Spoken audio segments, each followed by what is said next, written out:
الحمدللہ وکفا وسلام علی عبادہ الذین اصطفیٰ اما بعد فاعوذ باللہ من الشیطان الرجیم بسم اللہ الرحمن الرحیم۔ ہمارا آج کا سبق سورہ آل عمران کے رکوع نمبر 16 کے بارے میں ہے۔ یہاں پر جیسے کہ غزوہ احد چل رہا ہے تو یہاں پر اللہ رب العزت ارشاد فرماتے ہیں یا ایھا الذین آمنوا، اے ایمان والو، ان تطیعوا الذین کفروا، اگر تم اطاعت کرو گے ان لوگوں کی جو کافر ہیں،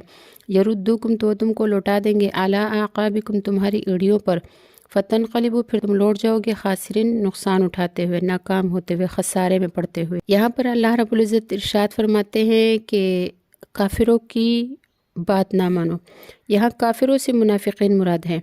جب شکست ہو گئی تو ان کافروں نے مسلمانوں سے کہا کہ اپنے بھائیوں کی طرف یعنی مشرکین مکہ کی طرف واپس پلٹ جاؤ اور ان کے دین میں داخل ہو جاؤ۔ اس کے لیے اللہ رب العزت نے یہ آیت نازل فرمائی اور مسلمانوں کو فرما دیا کہ ان کی بات نہ مانو۔ پھر آگے اللہ رب العزت ارشاد فرماتے ہیں بل اللہ، بلکہ اللہ تعالیٰ ہی مولاکم، تمہارا مولا ہے، وہو خیر الناصرین، اور وہی سب سے بہتر مدد کرنے والا ہے۔ سنلقی، ان قریب ہم ڈال دیں گے، فی قلوب الذین کفروا، ان کافر لوگوں کے دلوں میں، رعبا، تمہارا رعب، بما، اس وجہ سے، اشرکوا باللہ، کہ وہ اللہ کے ساتھ شریک بناتے ہیں، ما لم ینزل بہ سلطان، تو ایسی چیزوں کو اللہ کا شریک بناتے ہیں کہ جس پر اللہ تعالیٰ نے کوئی دلیل بھی نہیں اتاری۔ ومأواہم النار، اور ان کا ٹھکانہ آگ ہے، وبئس، اور برا مسوی ٹھکانہ ہے، ظالمین، ظالم۔ یہاں پر جو اللہ تعالیٰ ارشاد فرما رہے ہیں کہ ہم ڈال دیں گے کافروں کے دل مسلمانوں کا رعب،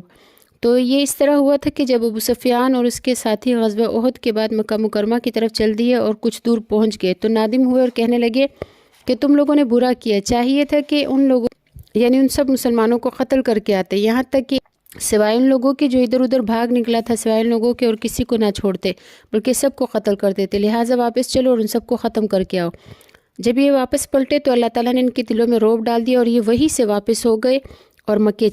وَلَقَدْ صَدَقَكُمُ اللَّهُ وَعْدَهُ، اور یقیناً اللہ تعالیٰ نے سچ کر دکھایا اپنا وعدہ، اذ تحسونہم، جب تم ان کو قتل کر رہے تھے یعنی ان کافروں کو، بإذنہ، اللہ کے حکم سے، حتیٰ، یہاں تک کہ اذا فشلتم، جب تم نے نامردی کی، وتنازعتم فی الامر، اور تم جھگڑنے لگے اللہ کے حکم میں، وعصیتم، اور تم نے نافرمانی کی، من بعد، بعد اس کے، ما اراکم، کہ اللہ تم کو دکھا چکا تھا، ما تحبون، وہ چیز جس چیز سے تم محبت کرتے تھے، منکم، تم میں سے من کچھ ایسے ہیں، یرید الدنیا، جو ارادہ کرتے ہیں دنیا کا، اور منکم، اور تم میں سے من کچھ ایسے ہیں، یرید الآخرہ، جو آخرت کو چاہتے ہیں، آخرت کے طلبگار ہیں۔ ثم، پھر، صرفکم عنہم، پھر اللہ تعالیٰ نے تم کو پھیر دیا دشمنوں سے، لیبتلیکم، تاکہ تمہیں آزمائے، وَلَقَدْ عَفَا عَنْکُمْ، اور تحقیق اللہ تعالیٰ نے تمہیں معاف کیا، اللہ نے تمہارے ساتھ معافی والا معاملہ فرمایا، واللہ، اللہ تعالیٰ، ذو فضل، فضل والا ہے، علی المؤمنین، مومنوں پر، اذ تسعدون، جبکہ تم اوپر چڑھتے جا رہے تھے، ولا تلوون علی احد، اور تم میں سے کوئی بھی پیچھے مڑ کر نہیں دیکھ رہا تھا، والرسول یدعوکم، اور رسول تمہیں پکار رہے تھے، فی اخراکم، تمہارے پیچھے سے، فاصابکم، تو تم کو پہنچا، غما، غم، بغم، غم کے بدلے، لکی لا تحزنوا، تاکہ تم غمگین نہ ہونا، علی، اس چیز پر، ما فاتکم،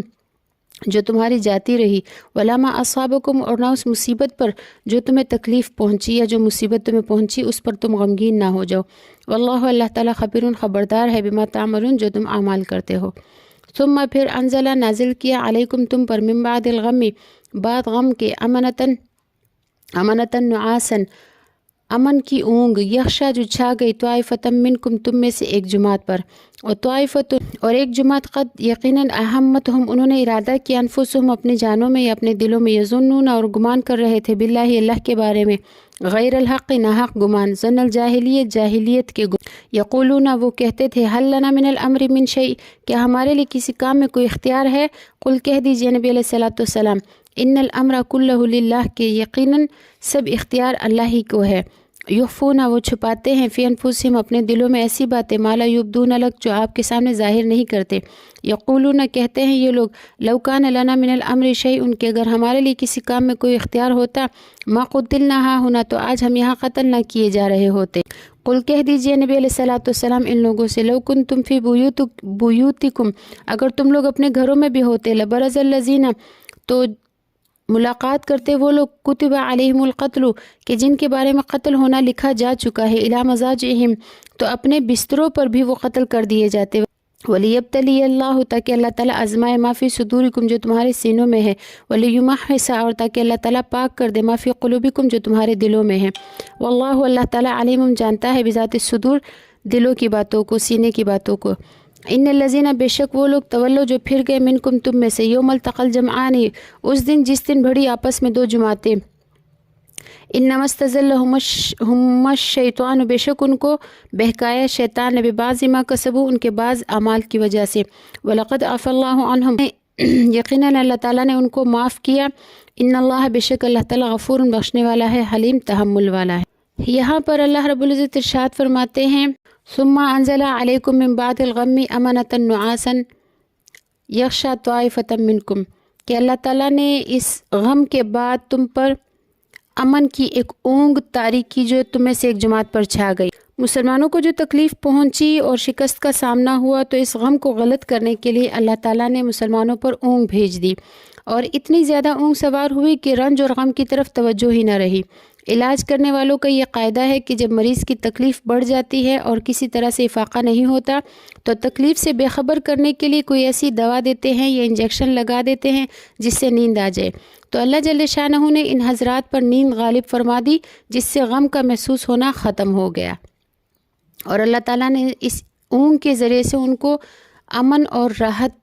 عطا فرمائی۔ پھر آگے اللہ رب العزت ارشاد فرماتے ہیں کہ شیطان نے ان لوگوں کو بہکایا ان کے بعض اعمال کی وجہ سے۔ اس آیت میں مسلمانوں کو تسلی ہے کیونکہ ان کی معافی کا اعلان فرمایا ہے اور یہ بھی بتایا ہے کہ جو لوگ پشت پھیر کر چل دیے تھے ان کو شیطان نے لغزش دے دی تھی اور اس لغزش کا سبب ان کے بعض گناہ بن گئے۔ اس سے معلوم ہوا کہ گناہ جو ہے وہ گناہوں کی طرف کھینچتے ہیں، ایک گناہ دوسرے گناہ کا سبب بن جاتا ہے اور گناہوں کے ذریعے شیطان دوسرے گناہوں پر آمادہ کرتا ہے۔ اسی لیے یہاں پر ان کی جو ہمت تھی وہ ان کے گناہوں کی وجہ سے کم پڑ گئی تھی اور وہ میدان جہاد سے بھاگنے کی تیاری کرنے لگے تھے۔ اللہ رب العزت ہماری تمام گناہوں سے حفاظت فرمائے۔ وآخر دعوانا ان الحمد للہ رب العالمین۔ السلام علیکم ورحمۃ اللہ وبرکاتہ۔